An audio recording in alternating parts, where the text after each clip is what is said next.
Welcome to I Said No Gifts. I'm Bridger Winegar. What's going on? I think this is the first recording. This is the first recording since we were back from Chicago, I don't know why I say we're. It was simply me in Chicago. I had no help, zero assistance. It was just me kind of stumbling through the city, putting on a show. Had a wonderful time. The audience was begging to leave. The theater was nearly empty before the show was even over.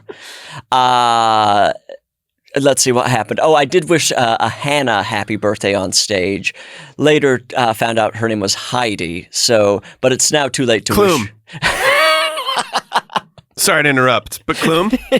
Heidi Klum was there demanding a happy birthday. Yeah. Well, Hannah Klum was her birth name. Heidi Klum's her Hollywood name. It's a little flashier. Sorry, a little bit spicier. You were saying, I didn't mean to interrupt.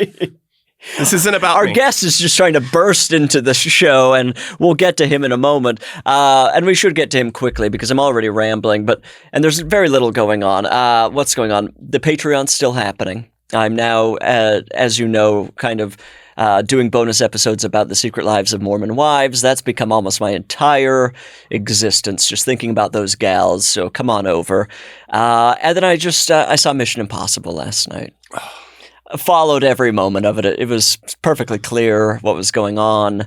Tom Cruise has completely transformed into kind of a tough as nails ant.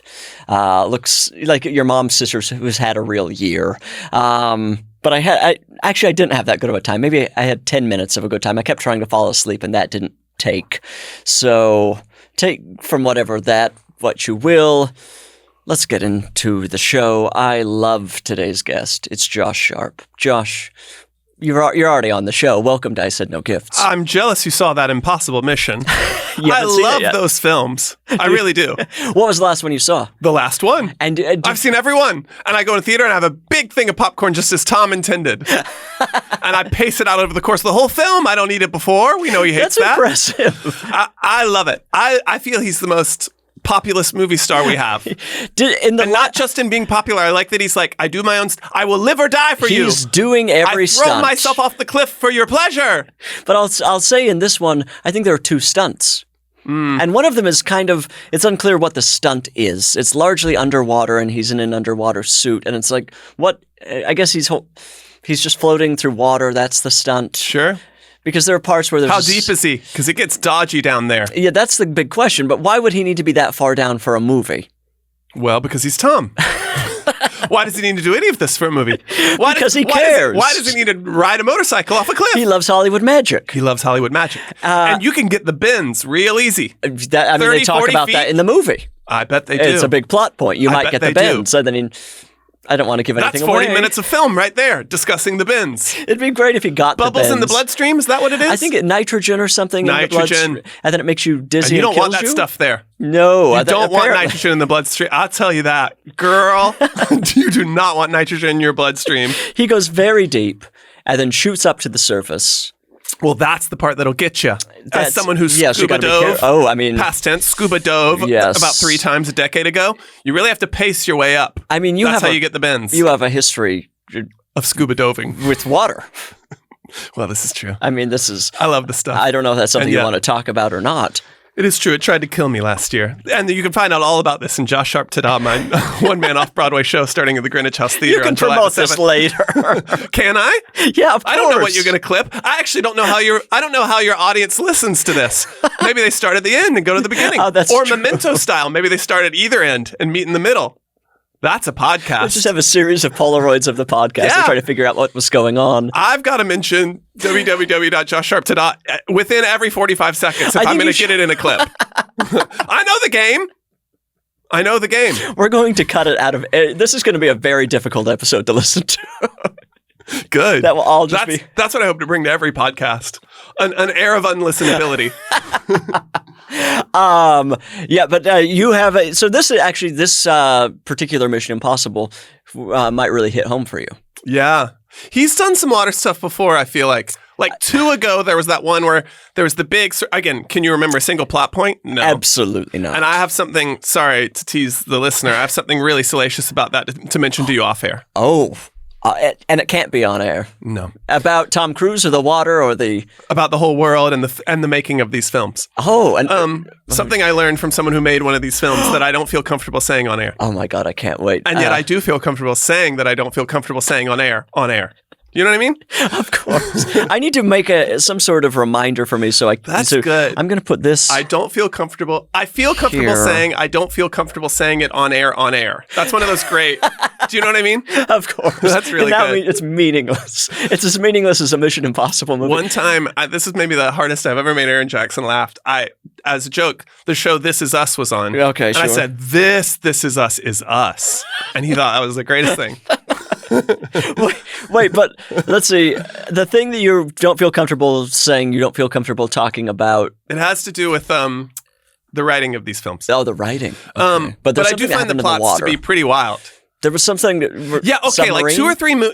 There was like a nuclear reactor. Remember, he had to like hold his breath for like 3 minutes to go and do something to it. And that wasn't the last one. Maybe it was. In this one, there are flashbacks of water. You're right. Like, was that where in the timeline was we're in sort of like part 2 of part 3 of part what? You know what I mean? This is the final reckoning. Yeah. We're finally at the reckoning. end of the Russian nesting dolls of these films. Yes, as far as we know. He does have a little... It's good to know, because God, think of all he's reckoned with. He has reckoned. It must be a big load off for 30 to know this years. is the final thing to reckon. I think he's got... I have to imagine he's going to have a craving for reckoning in the future.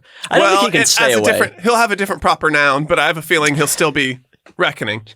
The guy won't be Ethan, but he'll be reckoning with things. I think is he still doing that movie where he goes to space? I love that. Which one does he go to space in? A few years ago, they announced that he's going to make a movie. That's right. Where he actually goes to space. Kind of Katy Perry style. Gayle King style. Yes. It's actually a biopic on Gayle King. Tom's playing Gayle King. Soaring High, the Gayle King story. Tom is suiting up. To play Gayle King. I can't wait for that. I think we're all kind of just very nervous for Tom. But he's literally going to space. Mm-hmm. For what purpose? Does the whole crew go to space? You keep wanting to go, why is he doing all this stuff? You have the answer. For our delight. He's going to take a whole film crew to space. For our delight. Maybe he's going to film himself. I don't know. I wish I were a producer on this film and I had these answers for you, Bridger. Nothing would make me happier than to have every answer, because it would mean I'm a producer on the film. The fact that you remembered it's pretty impressive. It's me I'm vying for co-producer. You want to be shot into space with him. Yeah, I don't have an inclination to go to space, but I would if Tom asked. If he asked, would you? Yeah. Are you kidding? I wonder if I would. You think you wouldn't? I think I would really have to do some soul searching. I would have to... I probably would. You'd have to offer it up in prayer. You'd have to offer it up in prayer. Of course. I'd say a quiet prayer and then go to space with Tom. Mm-hmm. I probably would go. Yeah. Even if I died, who cares? To have gone... What a way to go. And to be on camera dying with Tom Cruise. You think of the residuals your family would receive.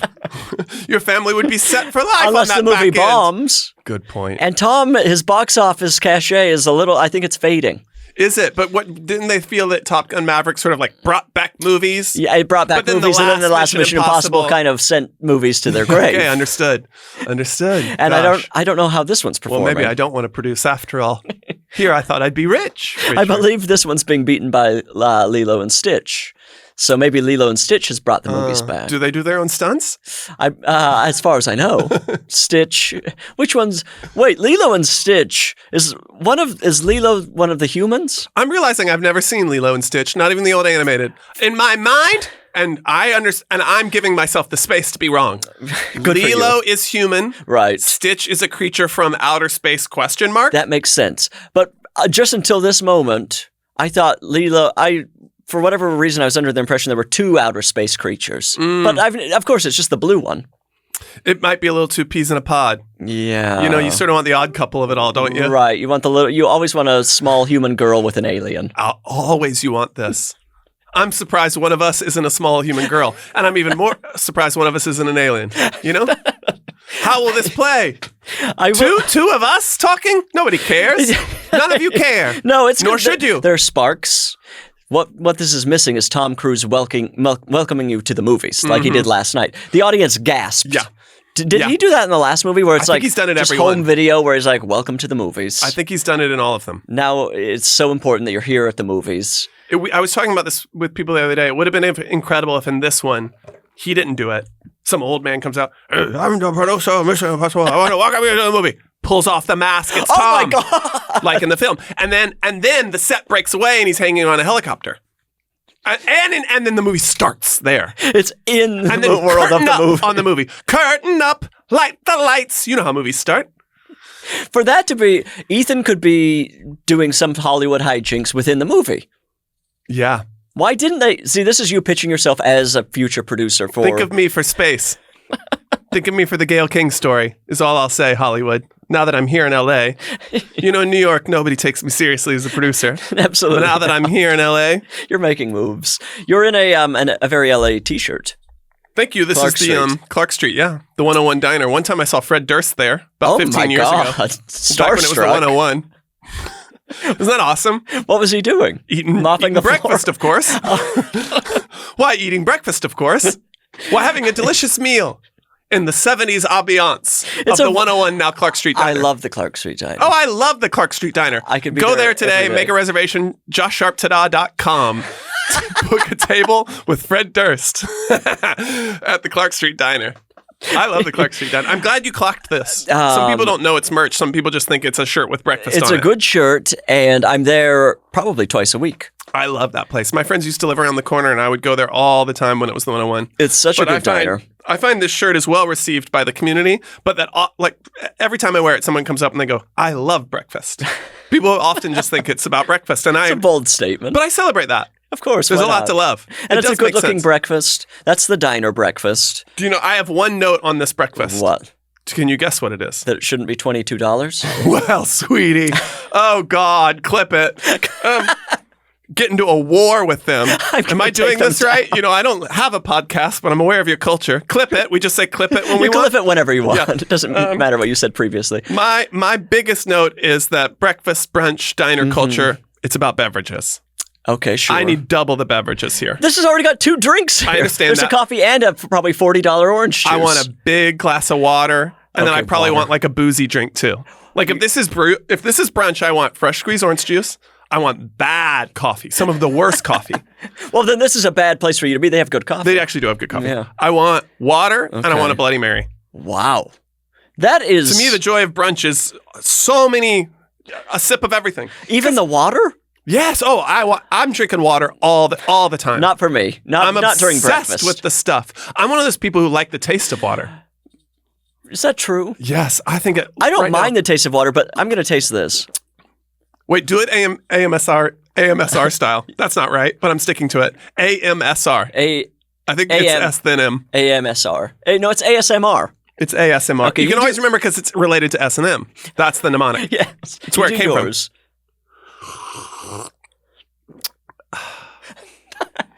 Okay, now I'm just choking. Yeah, no wonder. You just don't know how to drink it. Sorry.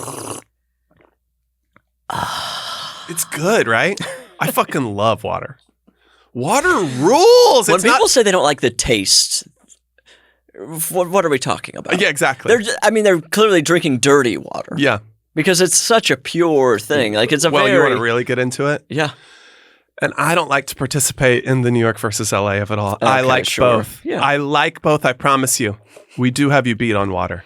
See, this is something I don't believe. You've tasted both, though. I've had both. Maybe Ours is dynamite. I might have kind of a dull taste bud for water because I think I can drink about any water and I think that tastes about the same. Sure. Ours really bangs and yours has some issues. I would like You're not fully at the beach where you're like, oh, God. You know, but this is, it's not right. I would like someone to bring me a bottle of New York water and pour it into, I would like to do it side by side. Sorry to pull back the curtain. I wish that was my gift so fucking wouldn't bad. That be a shame? And not even like Aquafina, just like a fucking, from my tap. Oh. That would have been so good. And I'd kept it in the fridge. Yeah, it was just like, I somehow got it on the plane. I checked it. It's on dry ice. It's on dry ice. I shipped it.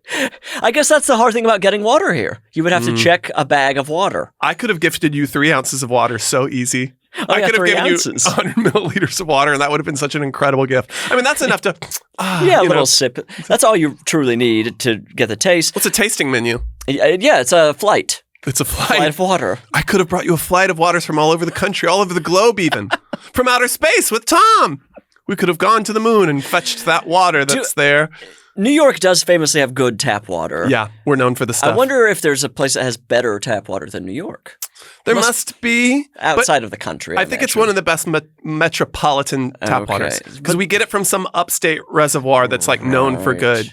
You know, I feel like if you're, Where's LA's coming from? Well, exactly. So interesting. Y'all don't have enough to water your lawns or take your showers. So where is it coming from? Question. Probably Utah or something. Might be Talk to your Mormon wives.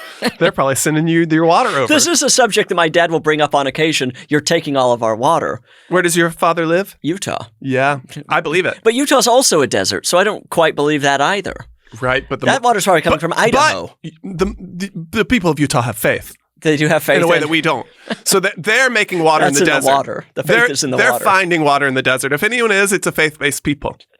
These godless heathens, you live in a desert and it's staying a desert. You have no faith. Utah is a desert.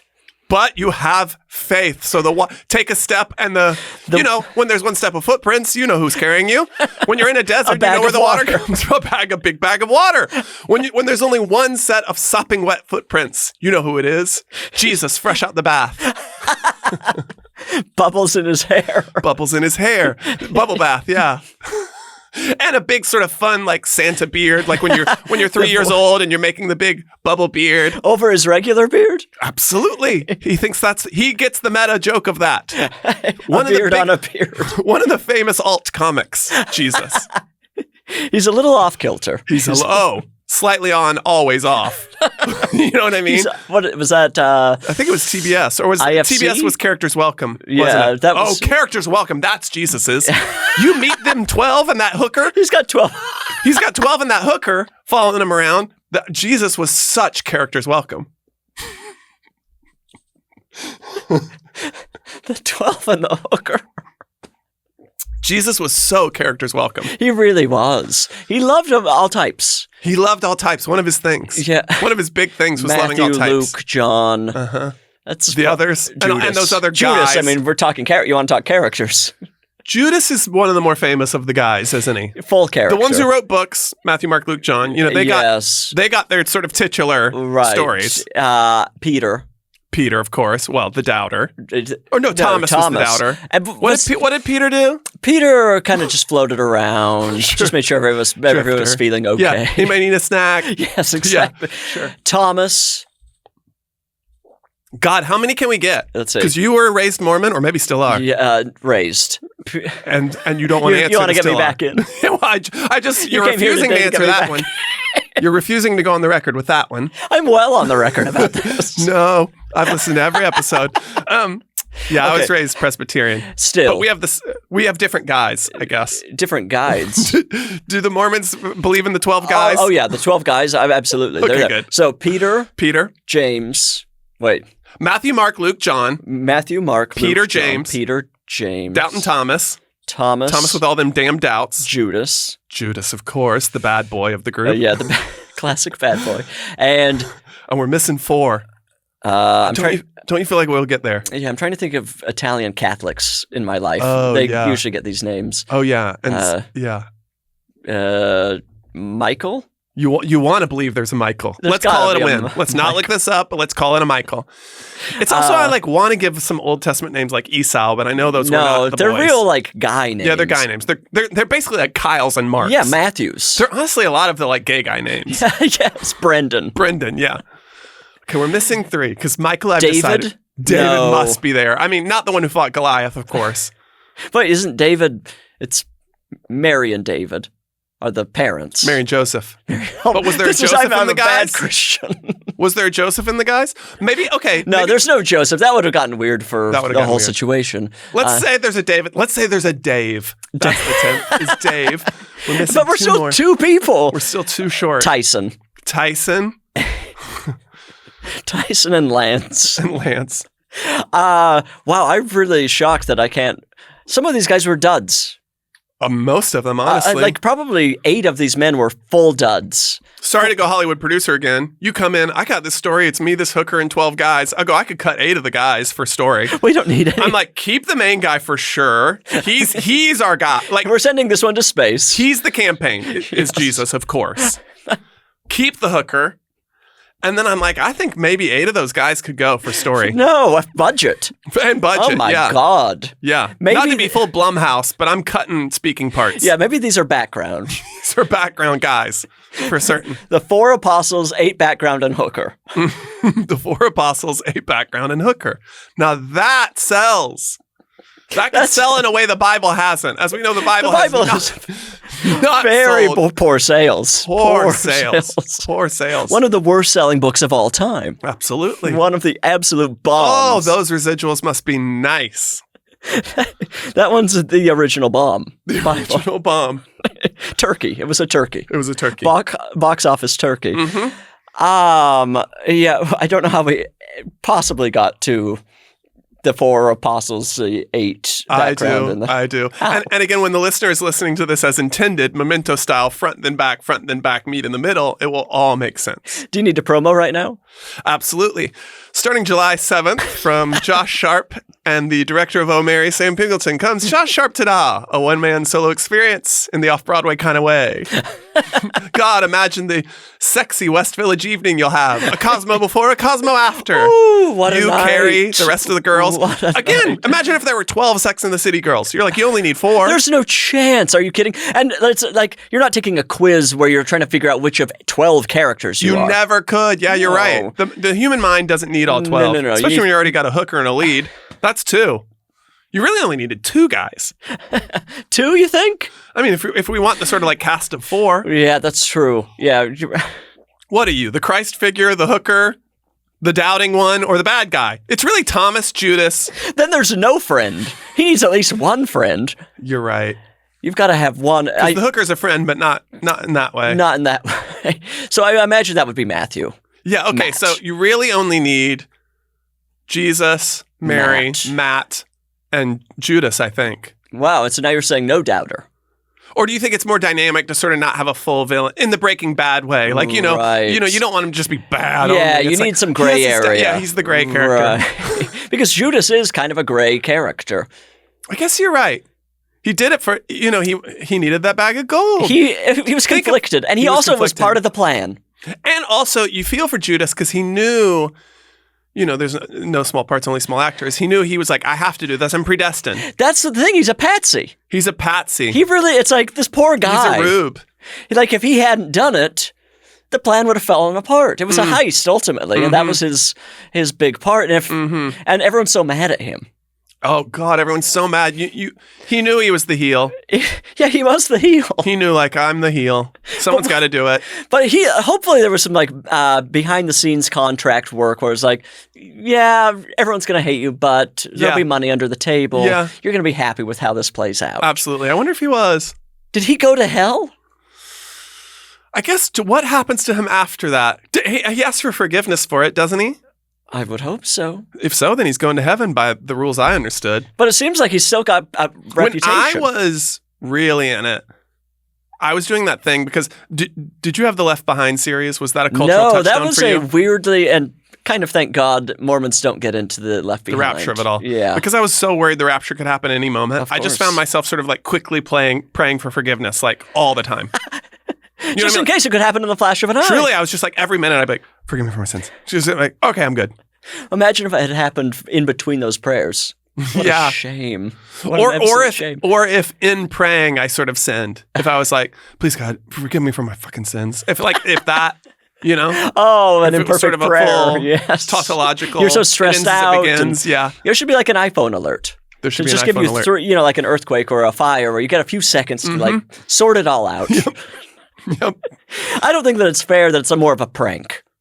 That it just happens. The rapture. Yeah, I know. I think you should have a little leeway, a little like, hey, you've got 10 minutes. Right. I mean, like a fucking tsunami comes and they can sound a siren. Yeah. You know what I mean? You tell me the rapture, you can't at least give sort of a quick heads up? Like the clouds should gather. You should Absolutely. look into the sky and then you see the clouds like flying through the air too quickly. There should be a last call. Absolutely. Do you know what I mean? Rapture coming, last call. Any of y'all want to pray for forgiveness? Who's in? Or how many of you are full like, no, I love to ride motorcycles and smoke cigarettes, and I'll never give that up. Get me to hell. Post-rapture, seconds after, you're just standing there in your shoes smoking, a bunch of empty shoes around you. What a feeling. Absolutely. You'd feel like the ultimate bad boy. You would be having so much fun. You'd be like, finally, my people. Now that all these fucking squares are gone, let the listener know, but the viewer will see. I had gorgeous clip-ons. I had to take them off for these. You had to take them off and they look so good on you. For these goddamn headphones. Which we'll never understand why we have to wear them. But then I realized, I can hear me. We're in a very quiet room. Also, I hear myself all day long through these damn ears. Yes. What do you think these damn ears are for? I would love an answer on why we have to wear the headphones. For one moment, let's see what it's like. What's it like to do it this way? Oh, it feels so good. My ears aren't hot. Yeah. And I feel honest for the first time on this podcast. I guess the idea of this is it sort of puts you in producer mindset too. What are they going to hear? Yeah, that's true. Now, maybe that's not the right way to think. How do you feel asymmetrical? Put them back on. I'm not wearing them. Yeah. How does that feel? Oh, if I'm on and you're off? Yeah. Do you feel like this is an imbalance? Do you feel like no? Because I'm so in my own experience. Okay. You know what I mean? You're so purely there. I'm so purely in this. Okay. But what I was going to what was the deal say with, was that I realized the whole point of clip-ons. Yes. They don't say by law where they need to be clipped on. Interesting. Never. Porque no los manos. You know, like, why not? Right. Could I try them on? Absolutely. Do you know, actually, this is my favorite thing about clip-ons. I don't have my ears pierced. I have a ton of clip-ons. And the reason why is I love that they're social. That oftentimes... Oh, yeah, totally. This is actually how it goes when I'm out in the real world. Right. Josh is putting them on currently. Don't even ask to try them on. Just be coming up to be like, oh, I love your earrings, because this happens all the time, and this is what I do. I'm not even putting them on well, and that's fine. That's okay. They are what they are. Imagine they're unwell. Oh, I love those earrings. Give them a spin. Try them on. Sure. Have them. Are you sure? Yes, absolutely. Okay. Find me later. Okay. You know, truly, I'll meet people out and be like, find me in a half hour. Okay. I want to. And then you get to sort of live the fantasy for a while. They look great on you. Let's see here. It's hard to find your earlobe when you don't do it that often. I know. Even when you do, it's hard because they all are a little different. Earlobe? Is it on? Yeah, you look great. I want to get my eyes on this. I'm going to turn on my camera here. Let's see. You can't do this with real earrings. You know, you can't say like, take a spin, find me, you know, I'll get them when it's mine.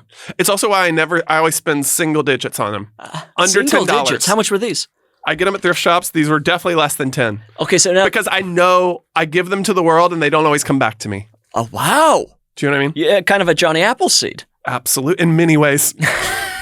And I'm glad we're getting into this. But no, in many ways, I find you're creating orchards. I find these belong to the universe, and I'm just happen to have them at this moment. Do you remember where you got these? Are these LA clip-ons? No. I have so many. Anytime I'm at any like thrift or vintage shop, I'm looking for clip-ons under $10. Now, when you say thrift or vintage, particularly for earrings, are you saying like more of a curated thrift or vintage store, or are you saying like a Goodwill? Either. Wow. So either. This is where I would draw a line. Either. I've got some of the greatest ones at just like Goodwills. See, so at a Goodwill, there are a few things I wouldn't buy. Sure. And it's those... Fresh deli meat. They should get a deli counter in there. They should have boar's head. What's holding them back? They got everything else. Yeah. Start carving up some turkey. Fresh deli meat, dairy. Almond, soy, you do that stuff at the Goodwill. Yeah, of course. Right? Just, yeah. Find that under a rack, kind of rolling around and say, oh, I didn't expect to find this here.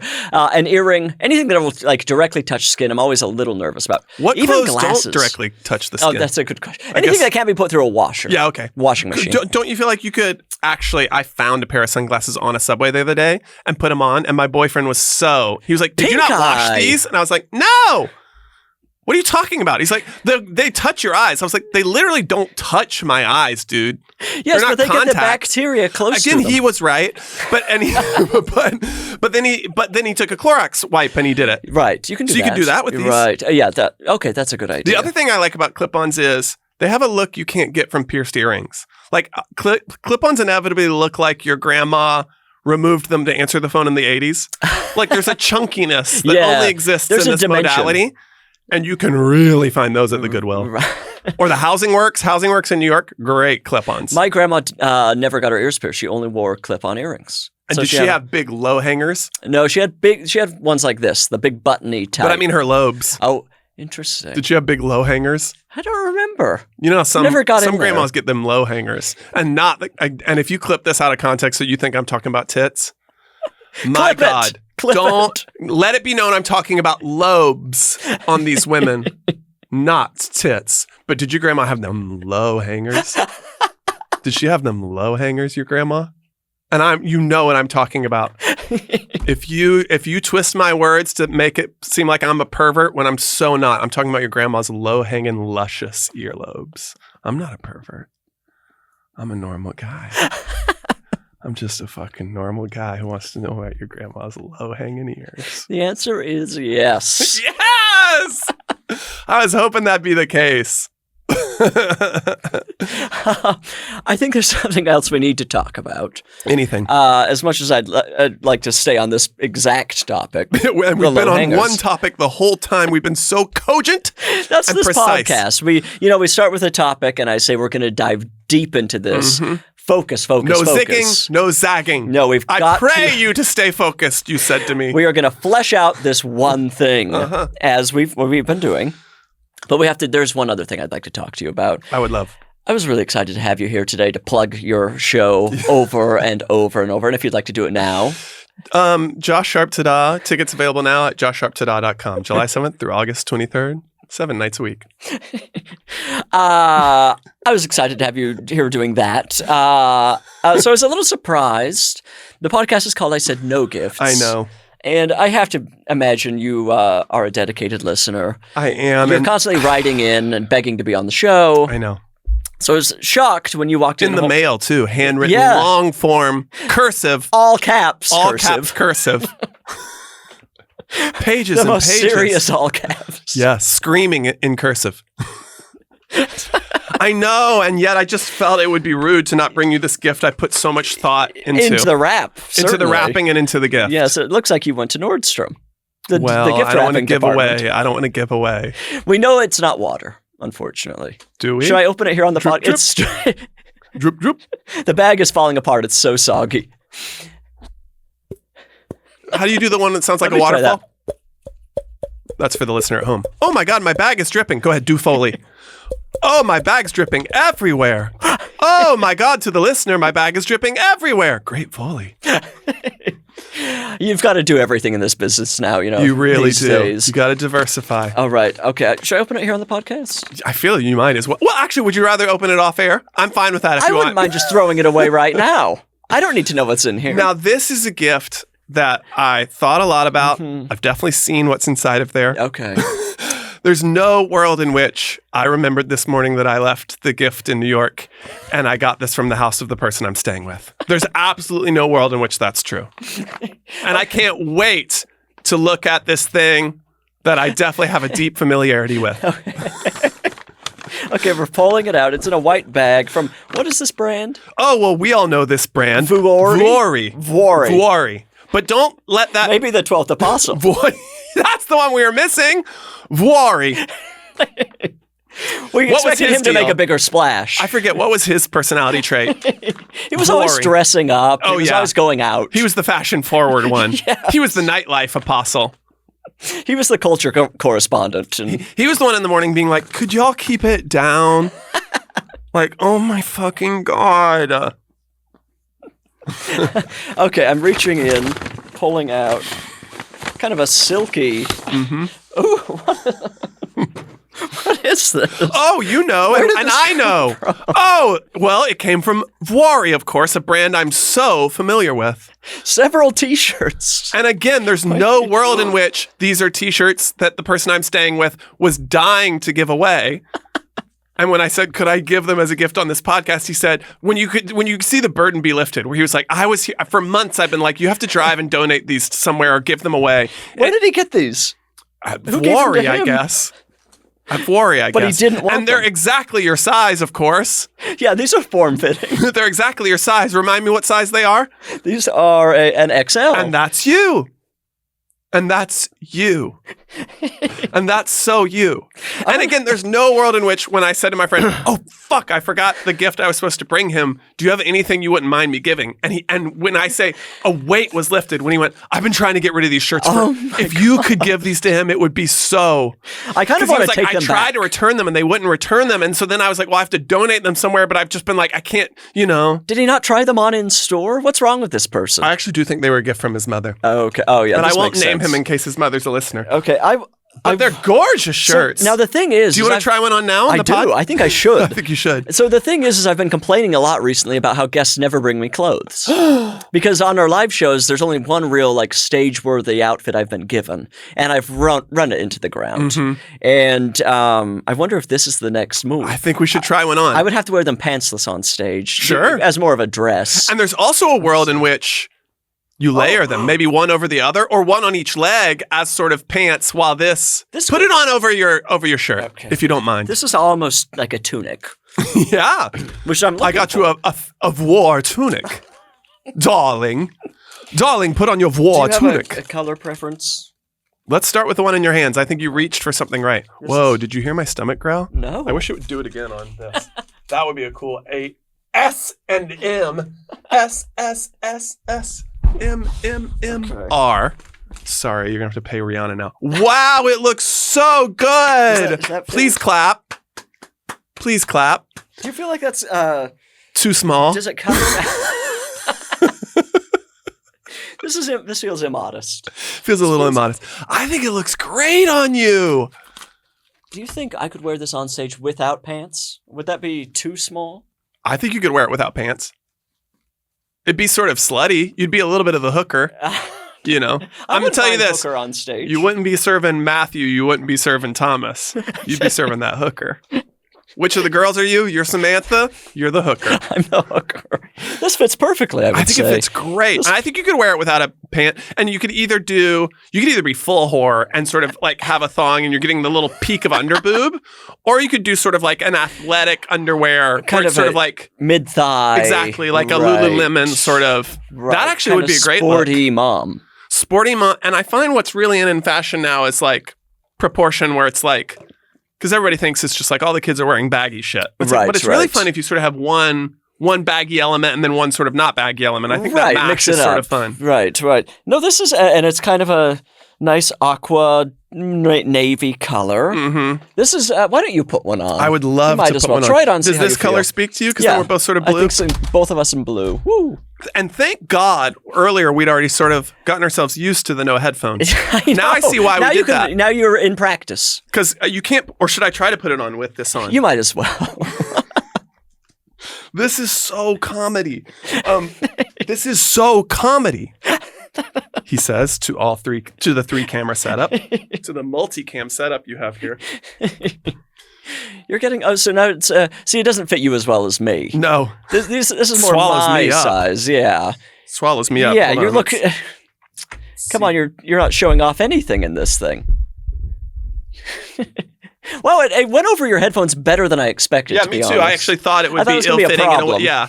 But no, it actually sort of works. And it keeps this wire on me at all times. Yeah, so you can't get away. Yeah. Now I know where she's at.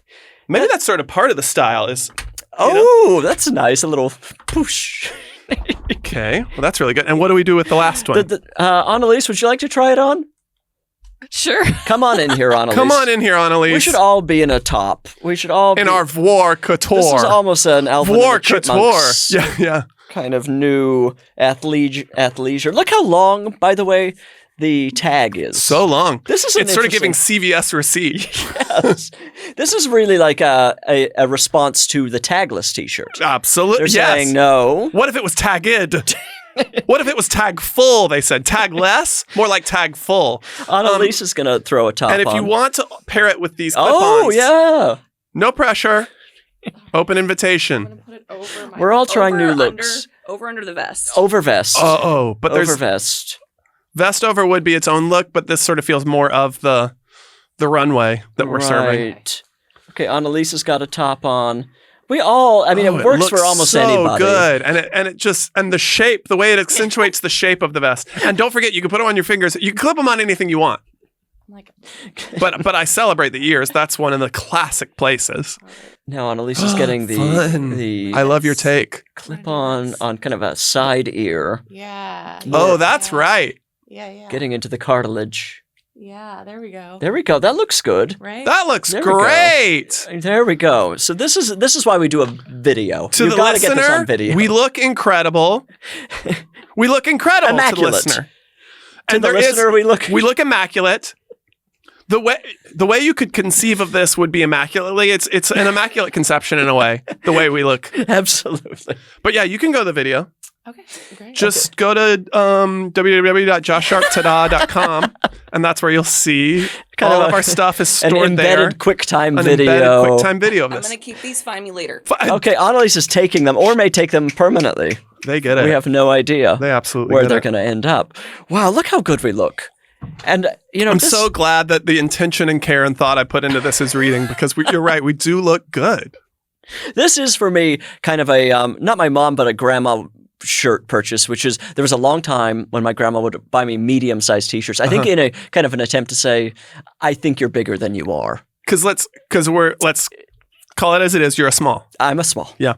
That's small. And there's no since shame the in day that. I was born. There's no shame in that. There was no shame, but my grandma, I think, may have felt some shame. She felt She was embarrassed. she felt she could raise you as medium, perhaps. She didn't want to look a cashier in the eye and say, I have a small grandson. Well, to be fair, she had them low-hanging lobes. This is a different grandma. Oh, you had to have more than one.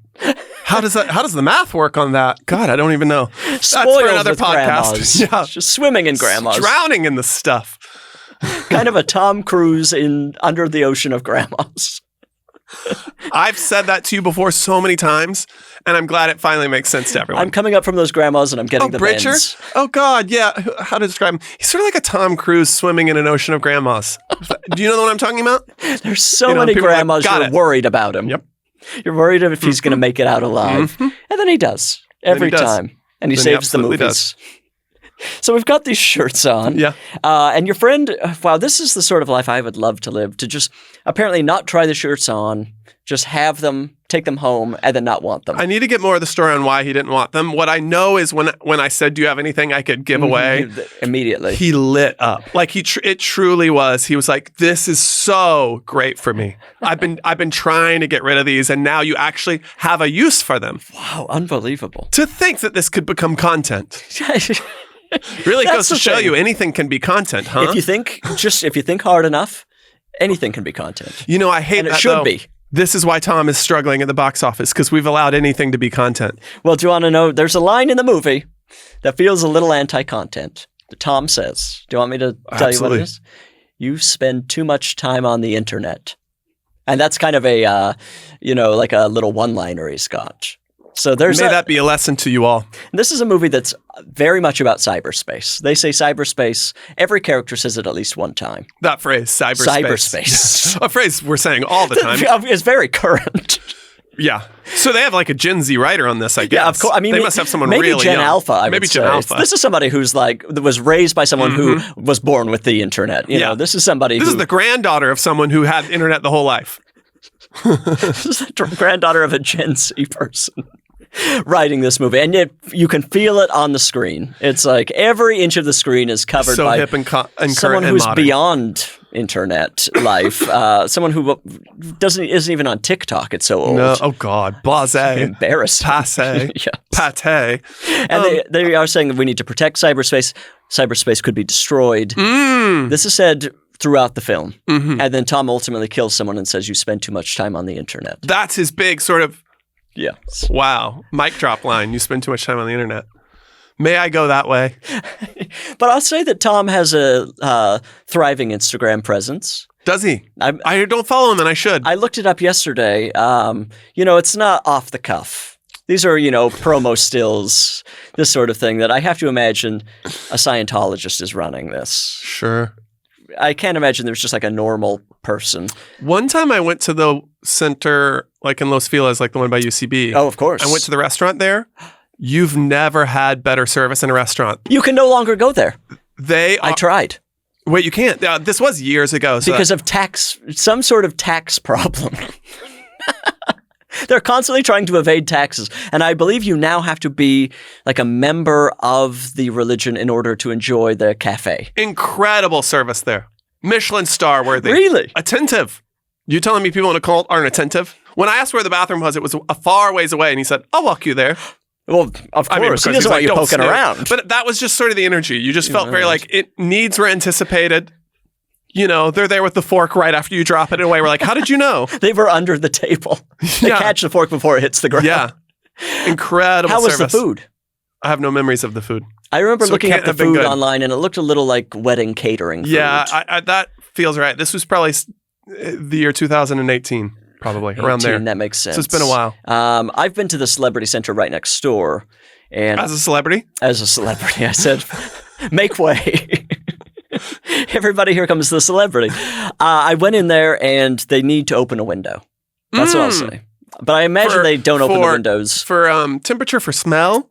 For both. Okay. There's a stuffiness to the air that feels like, let's air it out. Yeah. It's but I wonder if there's something about not wanting to open the windows in case somebody wants to move in or out of the place being undetected. Sure. But there was a stuffiness, and I've also been to the Blue Building, the big hospital-sized one. Have you seen where's that? No, I don't. That or one, if I have, I've forgotten. That one's in Los Feliz. It's Then I must have seen it, right? Oh, absolutely. Think of how much time I've spent stomping around Los Feliz. It's the worst blue you can imagine painting a building. Okay. And not like these two shades. Actually, these are some of the best blues.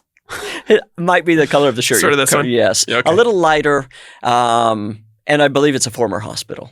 But now... And sort of current. You know? I'm sure a lot of the people Sorry, would love to be in a I just hospital. lost my producer play. Oh my God, yes. I literally just shot myself. Don't clip this. Don't clip this. Keep this for our listeners only. Listeners We don't want this only. going wide. We don't want this going wide. Tom is browsing suggested reels, and one runs by, and he sees it, then he sees this, and he's like, I'm not going to space with this asshole. No way. Unbelievable. Tom's got a new girlfriend. I let this man produce. Really? Does he? I think so. A non-Scientologist, I believe. Oh. Who knows what's going to happen to her? You know, water and oil. Fire and ice. Tom Cruise and his non-Scientology girlfriend. These are classic pairs. Of course. Doctor, a patient. These are classic pairs. But he's circling somebody. And I mean, what is that? What do you mean? What is that? The experience of being in his field of vision as a romantic interest. Oh, yeah. Is he taking you on motorcycle rides? Yeah. Is he hot air balloon rides? Yeah. I hate to do this again. I have a second story I'm going to tell you off air. Oh, my God. I have that one. comes from the same source. I have one that's it feels more like an urban legend that involves Tom Cruise, an island, and his birthday. Oh, that's fun. That's fun. Yeah, it's a wild one. I don't know that it feels like such a myth that I feel like you could say it on. You know, but there's many forms of truth. There's the things that just like feel so true in the myth building way that you're just sort of like, I know this is apocryphal, but it's like true to the essence. Right. So maybe it's one of those. Yeah, this one, and it's an exciting one. There's an element of danger and sexiness. I bet knowing that guy. And on his birthday? Of all days. One of the most sexy days. And there's danger there too, the birthday. You know? I wonder what he does do on his birthday. Christmas, he sends quiet those coconut cakes. He does. You think he gets a lot of coconut I've cakes had that on his this birthday? podcast. How? Not one that was from him, just from the shop. Fortune Feimster was aware. I think she may have gotten one from him. I bet. Fortune feels like she's on that level. She brought God to be on that level. What are you in it for? Hollywood News asking me, what are your goals as an entertainer of little renown? And I go, well, I hope to break out of my niche cabal of queer comedy and off-Broadway theater work at Josh Sharp Tada and go to the next level, which is receiving a coconut cake from Tom. I think that's within reach. I think the list is long. And I think it's constantly shifting. I think some people are like, I didn't get one this year. What did I do wrong? Fascinating. But I can't imagine it's Tom. I think it's kind of a picky assistant who's like... Or a PR team. Yeah, PR team. Or just someone like, it's probably the IMDb star meter. They're probably just like, top interesting. 1,000. Yeah, look for the top 1,000. That's not a bad way to do it. Yeah. I might start doing that. Sending 1,000 cakes. It would be good for the guy from I Said No Gifts to give out, to be known for his gift giving to the top 1,000 You know? Wonder how much that would cost. Well, probably $100,000 or so. If everyone will donate a little bit of money to my next PR stunt. That's your Patreon, right? Yeah. You're clearing 6 figures Yeah, on Patreon. oh, easily, daily. Release your taxes to the listener. Release your taxes, Bridger, as transparency. We're going to create a specific tier of the Patreon, which is donate cakes to the top 1,000 star meter on IMDb. And a tier above that where if you pay enough, you get to see your taxes. There should be a one tier that's like one person gets to see my taxes if you pay. How much should that be? How much would I let for someone to see my taxes? Actually, not that much. No. The idea that it's only one person is sort of fun. Right. So then I actually don't need that much money. But then do they have to sign an NDA because you don't want them leaking and then That's people true. It needs getting to be that a private thing. experience? If they won't tell anybody, $200. I would say $50. Yeah. I went there in my head and I was like, come on, self-worth. Give yourself a little more than that. Yeah, but $200, okay. You should start a Patreon exclusively to show one person your taxes. And when you log on, it's like one of one slots filled. You like can't do it. Yeah, exactly. And then you have to wait for that person to die. Oh, is it monthly? $200 a month to keep having access? Yeah, I think so. You can't. That can be a one time, and your taxes are fluctuating. That's true. You could hit hard times. You could hit it big, and then be and have. And have. Do you want to promote anything? Mission Impossible. Go to TomCruise.com. I went there. God, I should have called my show The Final Reckoning. Josh Sharp, The Final Reckoning. There's still time. There's still time to switch it. Go to joshsharptada.com to see me and Josh Sharp, The Final Reckoning. His website, I went and looked. There's very little information. There is a biography, which is extremely long. To think, and it's fun to think about. You're like, this Tom Cruise guy, what's his story? And your first thought being, I guess I'll go to tomcruise.com and see if there's a biography there. You're going to find what's your entry point? What was the thing that brought him into your culture, and yet there was still so many questions? Nothing about this person. Yeah. It's very like about me. It's like you get in there, and I can't imagine who wrote that. Who do you hire to write the Tom Cruise biography Having online? not read it, the voice, it didn't feel like Tom, is what you're saying. It could have been. He's up late one night, he's thinking, why not? Yeah. People should know beginning to end. He's had a little too much coconut cake. Stuffed to the gills. He's past his bedtime. He knows he was being naughty. He had an extra slice when he shouldn't. He said, cake. oh God, I won't be able to sleep at all, but fine. And then he's up, a little wired, a little crazy. He goes, what if I wrote it about me? Fires up the computer. I will say the biography ends before the current Mission Impossible, so I feel like someone's going to get fired. So it's a cliffhanger. Clip this and get that person fired. Yeah. Because they need to update Final Reckoning. But maybe he forgot the password. Maybe he forgot the password. And what would it really say? And at the end of the day, he reckoned with everything. You know? And to conclude his gorgeous career, he did that. He did one last reckon for the girls. The end. That's the last line of the film. This one's for you girls. This is for you girls. One last reckon. To camera, straight to camera. Hey, just so you know, these 92 films, they've all been for you girls. Stay reckoning. Dives back into the ocean. Me as Tom Cruise ending the film. Hunt. Yeah. No, the biography's worth reading. What name should he have when he goes to space? Oh, like what new character name? I feel like he's never played a Chris. IP. That's true. Has he played a Chris? Yeah, no. Oh, or Chris. What was the name of this?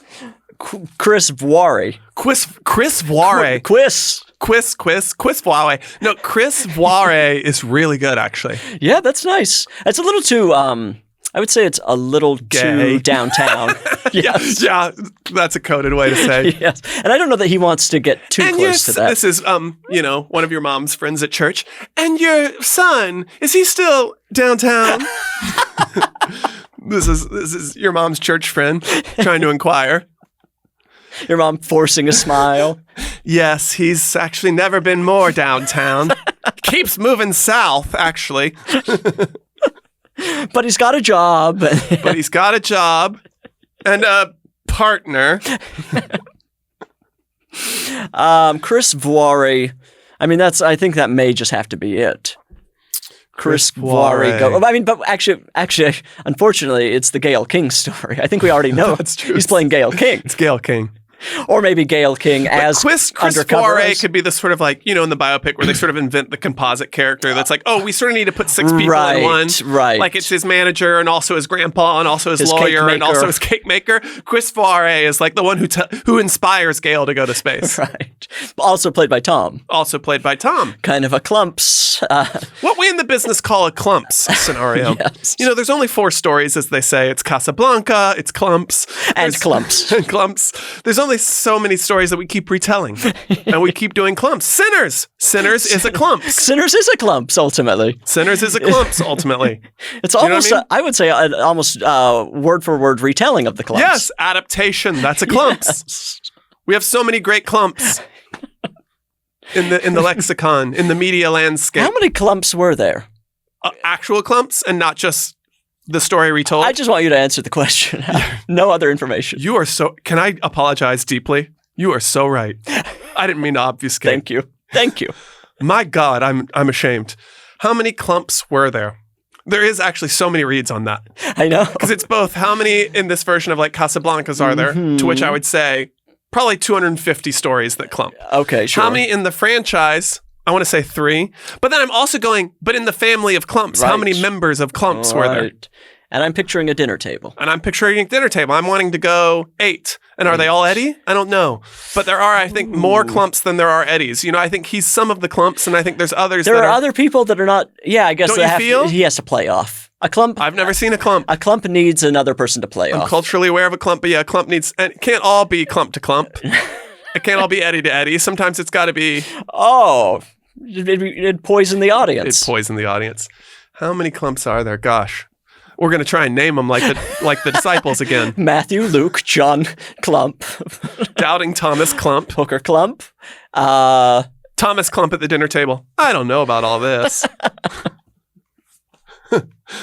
Whoa! I actually have to believe there's a Last Supper scene with the clumps, and I'm sure somebody's done that. Where they're right? all on one side of the table. Yeah, Last Supper style. yeah. I believe that. I'm sure that's been made somewhere. I'm sure that's been And if made it hasn't, somewhere. it's being made as we speak. Yeah, the listener right now is going, I could get rich. It's running to their paints and Mm-hmm. easel. Well, is there anything left we need to say about these T-shirts? The feel is nice. We I'll haven't say really it commented hasn't on made the me feel. warm. Like Hasn't made you warm. I'm layered here. And you mean that open parentheses complimentary close parentheses. Yes. You're not trying to be open parentheses derogatory. You're No. not like, it's winter and this shirt hasn't made me warm. No, I'm saying this is good. This is good. As a layer, it almost feels like nothing. It breathes, I guess is what we would say. Right, it breathes. I think it is kind of an athleisure or a sportswear. It's definitely an athleisure. That's why I think it would pair well with your Lululemon sort of Right. vibe for your next live show. Or a stiff denim. Or a stiff denim. Real. And I think there's something to you trying to embrace all 3 in the look. Either they're layered on top, or 2 are like big long arm sleeves. Oh, Or interesting. you make a pant out of it. Make kind of a skirt. The Lululemon, and they're sort of up each leg as sort of like almost like a big flowy bell flared, bottom, right. a flared. A bell bottom that hits mid-thigh. I think Or there's something knee. to that. There we go. I think there's something to This that. feels like the next on stage. I feel like now I have no choice. Whether it works or not. You were retired from the stage, right? I was done. I had my final you turned reckoning. in your equity card like Patty LaPone, and now we're dragging you back. I'm giving controversial interviews. Absolutely. Always. You're in one right now, aren't you? Who on Broadway should I insult right now? Oh, gosh. Who on Broadway should you insult right now? Ask Or me who on off-Broadway? Josh Sharp Tada, of course. Ask me what I thought of your show. Hey, Bridger, what'd you think of my show? And then I'll do the New Yorker quote. At that, Bridger stared off into the window for 15 seconds. Then what line did she come back on? It's like, weather's nice It's a today. beautiful Yeah. day. Brava. Finally, an Angelino who reads the New Yorker. Finally. We love Patty. A menace, an absolute menace to society. Have you thought about starting a magazine, The Angelino? That's not a bad. Has anybody ever tried? Another thing I don't want to look up. There's never been a better time to experiment in print media than Never right been a now. better. The getting is good in print. It's just a cash grab. It's a cash You were grab shooting print fish in a media. barrel. Mm-hmm. It's Start a newspaper, kids. You want some advice from an old dog? Start a newspaper. That's what I wish I'd done. If you want to know where the money is. You want to know where the money is? Start a daily newspaper. Buy a print factory. Dude, it's gonna get good. It's gonna get good. It's gonna get better. It is good. It's gonna get great. Well, I think we should play a game. I would love to play a game. Okay, we're gonna play a game called Gift or a Curse, but I need a number between 1 and 10 from you. Well, the answer, of course, is 9. 9. I love a 9. Gorgeous number. Rarely picked. Feminine People don't care about themselves Feminine enough. number. Picture her. So curved, leaning against a Va, va, wall. va, voom. Yes, Miss it's 9. Jessica Rabbit. Long cigarettes. Huge head. No husband, many boyfriends. Miss 9. Miss. That's Miss 9. I haven't been Mrs. 9 for years. I have to do some light calculating to get our game pieces. So right now you can promote. You can recommend. You can do whatever you want. I would feel so tacky to be here I know. to promote. I know you're not that person. But I'll tell you this, because we mentioned this off air.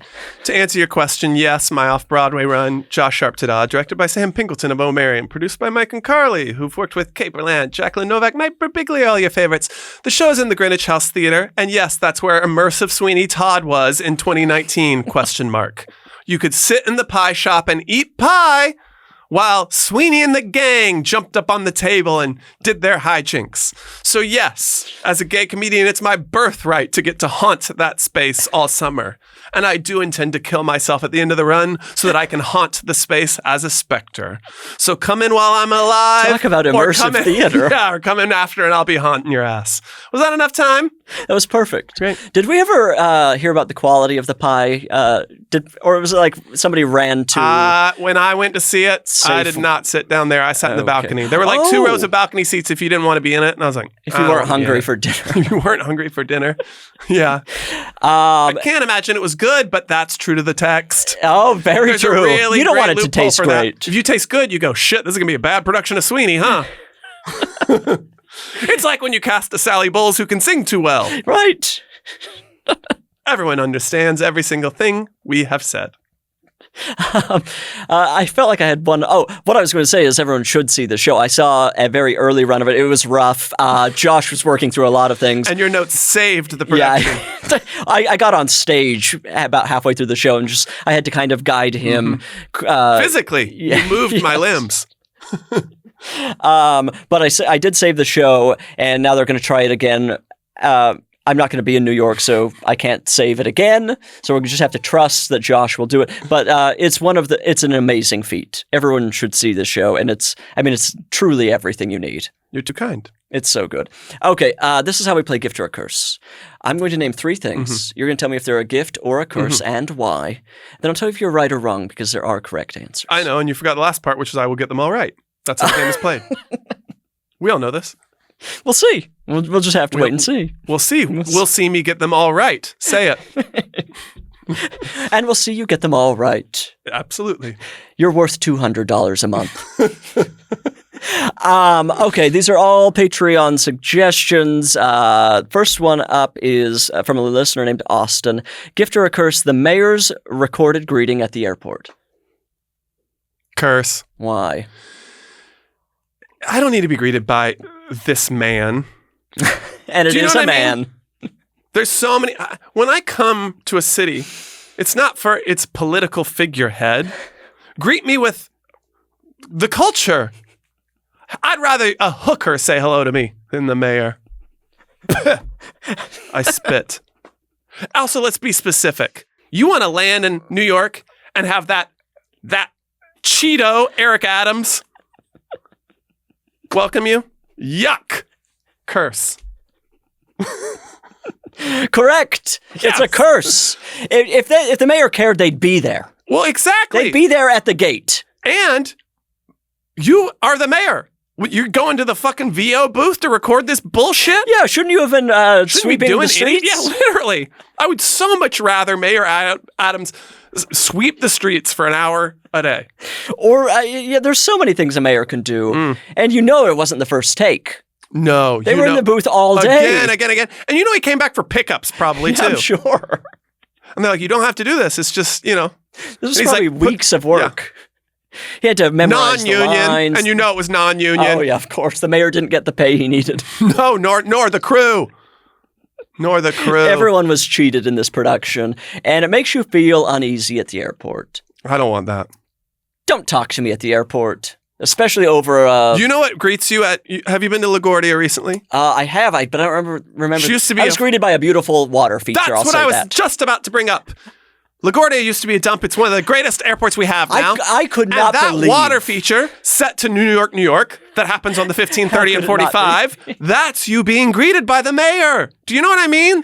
There's nothing more mayoral than dun, dun, dun. Do your water sounds. One, dun, dun, dun, dun, dun, dun, dun. That's my mayor. You've been greeted heartily. Water feature. You've been greeted heartily. We, the people of New York, say, enjoy our water feature. That airport, they've done Wonders. such a good job. Wonders. I was scared to go into it, and then I'll never go to another airport. Burbank to LaGuardia. Oh, that's living. It's a dream vacation. When you fly into Burbank here, my God. And baggage claim outside, you're like, what am I in the Caribbean? It's the tropics. The baggage claim outside is such a... You could do that in a cold climate. I think people are thrilled to get outside and get a breath of fresh fun. air. You really do feel like you've just, you feel like you're about to board a Carnival cruise. There's something a little safari about it. Mm-hmm. It's very Bahamanian. Yes. All right, you've gotten one right so far, so you're on track. So I'll get two more right. We all know this. This next one is from a listener named Nicola, Nicola. Maybe that's a name for Tom Cruise. Gift or a curse? Nicola Voir? Oh, that's a villain. That's absolutely his twin Nicola, in the movie. Yeah, his who's trying to take the spaceship down. The clump. Yes. Anyway. Who's kind of on the back of the outside of the spaceship. First time I've done it all episode. Gift or a curse, overnight oats. Overnight oats, gift or a curse? I think we're going to disagree on this. To me, curse. Mm-hmm.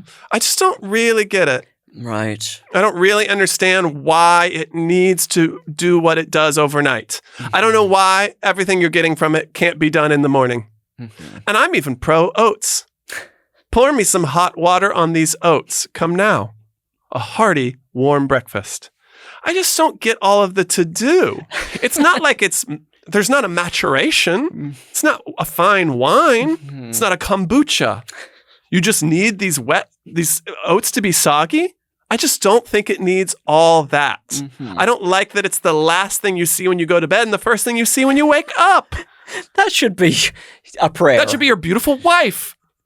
Or a prayer to God on high. But not these dry and then wet oats. Go ahead, tell me I'm right. Correct. It's a curse. I've tried them once or twice. Never impressed. I've never tried them. They don't look It's good. a cold, wet thing. Yeah, I know. And I'm like, it's a cold, wet thing that we've already done hot and cozy and lovely. Right. We already have the better version. You already do it warm and sprinkled with cinnamon. Why do you want it wet and cold? And then on top of that, it could be wet and cold in just the morning oats. Right. Do you know what I mean? You could pour cold water on it. Why do you have to do this whole thing? It's a waste of everyone's time. It's a waste of everyone's time. It's wasted my time personally at least twice. I was so excited to try it, and I got ripped off. Can I ask, what's in it other than the oats? Does it have other things? I think I may have put peanut butter in it. And is that the whole thing? That it's like you let it sit with all these other flavors? I guess, and it kind of, they intermingle, and then you have... I just don't get it, and I don't want to. I think I feel very Lucille Bluth about that. I don't understand the question, I refuse to answer. It's my favorite Arrested Development line. Such a... Plate or platter? Plate or platter. I don't understand the question, and I refuse to answer. That's me to overnight oats. Overnight oats. I think it's a trend we're going to leave behind us, and we're all going to say, remember overnight oats. We will be embarrassed. It's kind of the mango in salsa. We will be embarrassed. Mm-hmm, where we all thought, this is the thing, we're all talking about it. No, we all knew it wasn't working. Okay, you've gotten two so far. I don't know. We'll see what happens. Finally, this is from a listener named Kelsey. Gift or a curse, brushing your teeth in the work bathroom after lunch. Gift. Why? I love the feeling of a fresh mouth. Mm-hmm. You know what I mean? And there also is something a little bit in this context. I love to brush my teeth in the morning. I love to brush it at night before I go to bed. After a meal, so that you don't taste whatever you've tasted, of course that's a clear win. But then the icing is the radical act of bringing this very private, very home object into the workspace. It's you saying, you don't own me. You don't own me. You know what I mean? It's you're walking towards, what if I fucking have a wank in the middle of the day at work? Who cares? You know what I mean? It's the right attitude towards work to say, I'm the boss of me now. Gift. Ring the bell, Josh. You won the game. It's not about winning. We said this was going to happen. It's a gift. You followed the rules. You followed the rules, which were win the game. Yeah, I followed the rules, which were I get everyone right. It's a gift. Yeah. For me, what a better way. If you want to build buzz around the office, around you as a person, start brushing your teeth. Freshman. You're saying people are talking about you. And you mean not just because you have the good breath. No, you mean that's make a big subtle show thing. of it. Yeah. One coworker comes in, you're brushing your teeth, they're telling everybody. And can I ask, where do you leave the toothbrush? I think you just leave it willy-nilly on the counter. Or I was going to say, bring your own drinking glass and put it in there. Oh, interesting. As if it's your home. Maybe a cute novelty mug to show a little flair of personality. Would be fun. I have a great mug that's got a New Yorker cartoon, and it's got these two old men, and they're sitting in rocking chairs on a porch, and one says to the other, "Were we gay?" That mug with a toothbrush in it at your work. And what I'll say is, you get there early. The first day you bring it, you have to get there early before everyone else and put it in there. Mm-hmm. Because then you have a mystery for the day. Everyone's wondering who brought it in. Who did this? Asking. Asking. Then the person who you brought it in, you know it's you. I'm the first time a coworker comes up and asks you and you're so delighted to feign, that you don't know. Okay, can we role play that? Yeah, of course. Did you see there's a toothbrush in the bathroom? Wait, I'm sorry. What did you say? Let me back up. There's a hilarious mug in the bathroom. Okay. And then someone has put what seems to be a personal toothbrush in there. Did you see that? Here in our work bathroom? Yes. Who do you think would have done that? I don't know. Am I the first person you're asking? Yes. Shit. I don't know. I'll keep an eye out.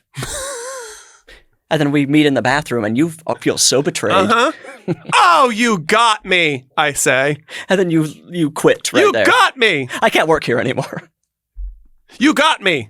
And I go, I got you. Don't get me again. Don't do something like that to me at work. Well, then don't be such a dumbass. You fell for it. And I'll go, the mug was funny, though. Were we gay? Come on. You can picture it. That's the New Yorker. You can picture What is it? What's the caption for the Angelino? Two old men sitting on the... Were we in a Mission Impossible? Or no, were we Scientologist?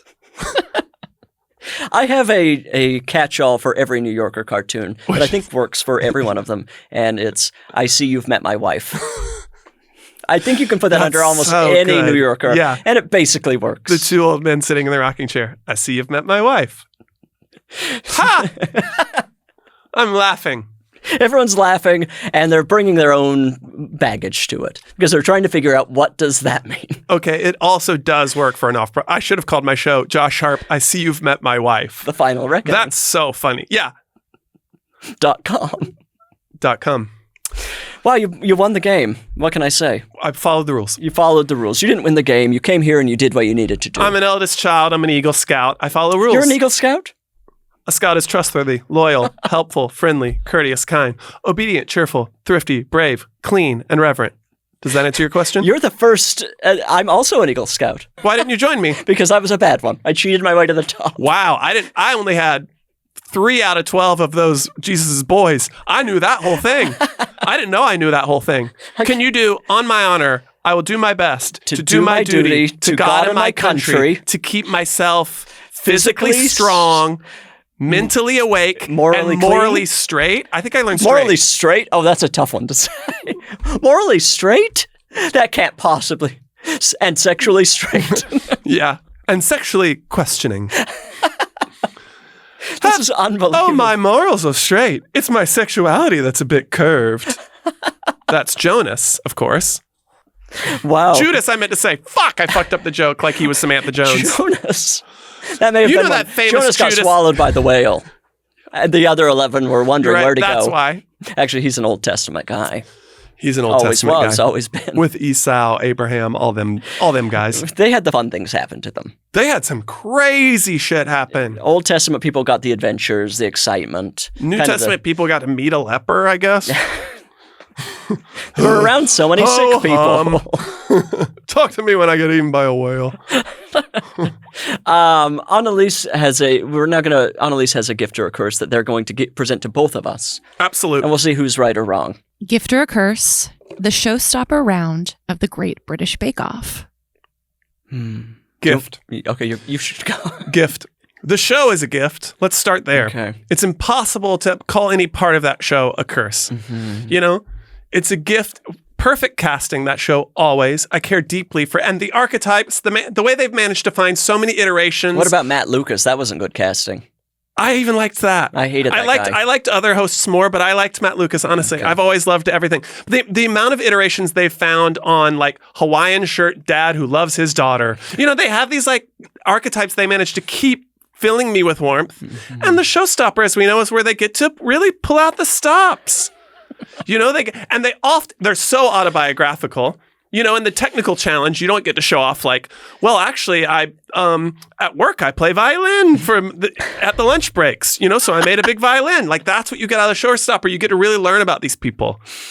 So that's a gift to me. The whole show is a gift, and one of the most gifting parts is the showstopper.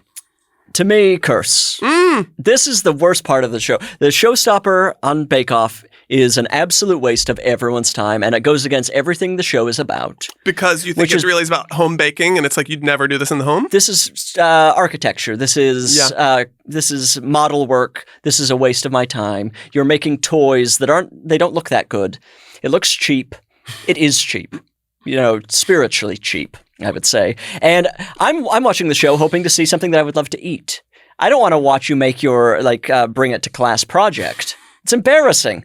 It's a chance for everyone to fall on their face making a hideous little sculpture. I think they should cut. I stopped the show after the second round. I've stopped watching Showstopper. I said, well, I don't need to see that. So then you start the next episode every time you go, God, where did that dad who loved his daughter in the Hawaiian shirt go? Yes, I do, basically. And I assume, well, they probably created a horrible sculpture that nobody wanted because that's not their expertise. Yeah, that's not their calling. They need to cut the round. They need to streamline or put a third round, which is just another baked good. Third round is always just like biscuit. Biscuit. Plain biscuit. Plain biscuit, no flavor. And for this week, a flour biscuit. Flour and water. Made of flour? No, the flavor. It should taste of flour. You have 19 hours. That round itself becomes 3 episodes. Noel's coming over, bothering you. Starving. I love Noel. Noel's great. What a presence. Well, I was a big Boosh head back in the day. Oh, interesting. Well, then this is really satisfying for you to watch him. Profoundly satisfying. Mm-hmm.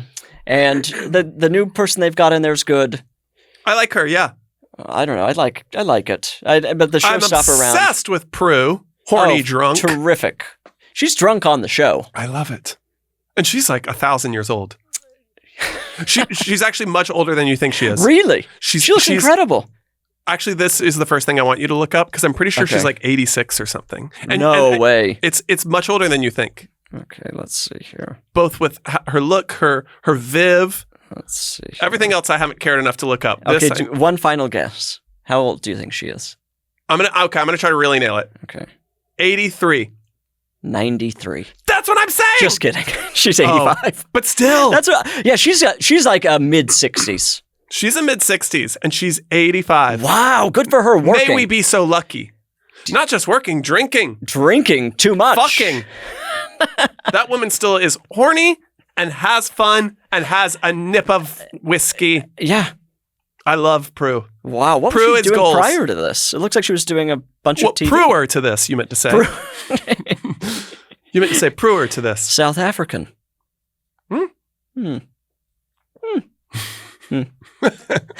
Well, Annalise, what is the answer? It's a gift. Ugh, I'm sorry, Bridger. I was following the rules. Now this will all be blurred. I'm not sorry. I'm not sorry because the one that I just watched had the lead singer of the Kaiser Chiefs make an upside down croquembouche in the shape of a microphone. Okay. I'm sorry. I hate this. That was made especially for me. How could I not love something like that? Do you have access to a white noise sound? Not for you. You've actually pointed out, though, you are correct, of course, and I got it right because I followed the rules. You're hitting on, because your hard line is like, oh, I don't want to see the stuff that you wouldn't actually bake. I actually don't watch the celebrity ones because I was like, I want normal people. I do want normal people, and this has don't become watch my any of the problem with the celebrity traders. Yeah, I don't really watch the traders. The traders, when it was normal people, had the time of my life. Now it's celebrities, the stakes feel much lower. So I was about to say, like, which one? I've seen it. And then as soon as you said Kaiser Chiefs, I went, nope. Yeah. Definitely haven't. Right. But I love the showstopper. I love pushing them into the deep end and making them do something. And it's silly. It's just goofy. It's a waste of time. Well, the whole thing's why does Tom ride the motorcycle off the cliff? It's all a waste of time. Think of it this way. The riding off of the cliff is a technical challenge. Think of the showstopper like that.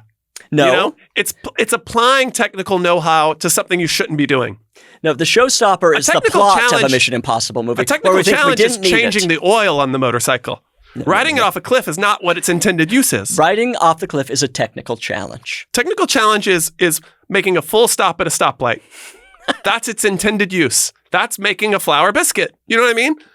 The motorcycle was not made to ride off the cliff. That's show stopping. That's saying, stop this show, Patti LuPone. This is Patti LuPone going, have you no decency? Stop taking pictures to a photographer hired to be there. It's such a wild move. Sorry to fight you on your own podcast and to interrupt. First and to time be I've so done deeply wrong. Yeah. Oh, God. And to be so shy not to even promote your show. I know. You've been a difficult guest. I'm often told I need to speak up in life and definitely on podcasts. We need to answer a listener question. Will you help me answer a listener question? I would love to. I'd be delighted to. People are writing into isaidnogifts.com. No, they're not. isaidnogifts@gmail.com. There's no isaidnogifts.com. Don't go there. I don't know what's there. JoshSharpTada.com. Go to JoshSharpTada. TADA. They're writing in and begging for answers. Will you help me answer one? I would love to. Okay, this is Dear Bridger and Sweetie Pie Guest. That's nice. It feels accurate, actually. I know. They're just like, shot in the dark. Right, but they got lucky. I own Sweetie Pie. They got lucky. Good for you. You're building up your self-confidence. Or they're prescient. Oh, they might be. They might have the gift of Our sight. first psychic. Occam's razor, they have the gift of sight. I won't interrupt again. My friend was originally going to get married Valentine's Day to a lovely person she had a quick whirlwind relationship with. Several months after the wedding invite, we received a mass text that they had broken up. (parentheses, December).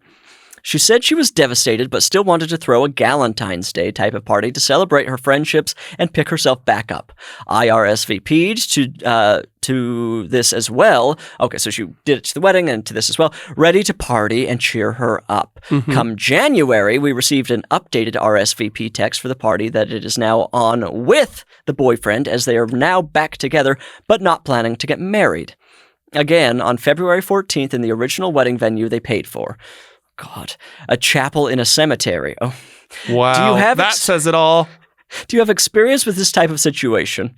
Of course. Who do you think you're talking to? What should I bring to a party in a cemetery on Valentine's Day? Oh, we're a little late, I guess. On Valentine's Day that has also the deeply awkward context of a broken off engagement, but still happily living together. It will be my first time meeting the significant other. All I know about him is that he's pursuing a doctorate in philosophy. Thank you for your help, and that's from Corinne. Talk about a synecdoche, where the part represents the whole. The chapel in the graveyard is like, yep. There it is. This is the whole situation. That's the whole thing. What do you bring? What do you... God. I mean, what do you do? What do you do? I mean, I guess you have to go. I would sort of... I feel like I'd want to embrace full ghoul and actually, whether I'm told or not, or whether I tell others or not, be like, what if I make it spooky because it's in a graveyard? Like, come like dressed as like a... Maybe hire someone to give me like really great, like Hollywood level, like spook makeup. I feel like... And you could be like, because we're in a graveyard and your relationship's back from the dead. Do you get it? That'd be fun. Of course. I mean, I feel like that's beyond appropriate. Why else were they having it in a graveyard for a wedding on Valentine's Day? At every stage, that was an interesting choice. They were begging for someone to show up in full prosthetics. It actually makes the most sense in this one. Yes. It makes less sense for Galentine's or wedding. Right. For like, I'm back with this flop boyfriend. It's like, yeah, then let's do it in a flip on the monster graveyard mash chapel. And let's boogie. Absolutely, we'll boogie. Otherwise, cut them out. You don't need... What? This is the sort of friend, no. Mm-hmm. one RSVP to one event, and then I still feel like maybe you still go at this point because you're like, well, one last hurrah before I cut this person out, because I would want to get eyes on this. You want to see what's happening and what this thing is not going to go according to plan. It hasn't from the very beginning. And then I'd sort of remove them from my life. And when like 2 years later, they're like, I haven't heard from you ever. Did something happen? I go, absolutely. Absolutely something did. Just forward the RSVP back to them. Yeah, exactly. Look familiar? All three. Yeah. You flooded my email. Flooded. I think that's a My perfect computer thing. was smoking. My computer was smoking. I have a Gateway 2000 desktop, and it couldn't handle all of these emails. I just wrote Tom Cruise's biography. I just wrote, but I was up late all night working on Tom Cruise, and I didn't save my work, and your email came in, and my Gateway 2000 started smoking, and I lost it. And Tom had to write it himself. And he had been eating cake. He'd been eating cake, of course. So just to clear up, show up in full Hollywood prosthetics, some sort of horrible monster on Valentine's Day. Just sit back and watch it all unfold. Watch her leave screaming, not because of your costume, but because this guy is a dud. Mm-hmm. Then go radio silent on her. Maybe change your phone number. Mm-hmm. Wait for her to reach out, and then throw it back in her face. Yeah. It's the perfect plan. Perfect. Corinne, your friend has pushed all of us too far. I'm glad we answered this too late, to be honest. Absolutely. I think that she needed to take her own energy to this thing, which was confusion. Perfect. We answered it perfectly. I now have 3 different tops. I could wear these, for weeks, just cycle in and out. Oh, sweetie, that's a party in LA, all right? 3 different tops. Sounds like a Friday night for Bridger, don't it? Anyway, you were saying? I was saying joshsharptada.com for tickets. Thank you. At last. Last, you show me respect. Someone had to say it on this podcast. Someone had to say it on this podcast, and it would have been men. Wouldn't be me. That would be tacky. And this is the promo podcast. People will come here, they're like, what am I going to get plugged? Mm-hmm. And I had to give them, I teased it throughout, and I'm giving it. I give the listener what they beg for. Josh, I've had a lovely time with you here. Me as well. Thank you for having me here in your gorgeous home. Of course, anytime. And listener, the podcast is over. I feel a little bit of a sneeze coming on, but now that I've said it, it's no longer coming on, which is, wow, I overcame it. The podcast is over, so you have to do something else. I love you. Goodbye.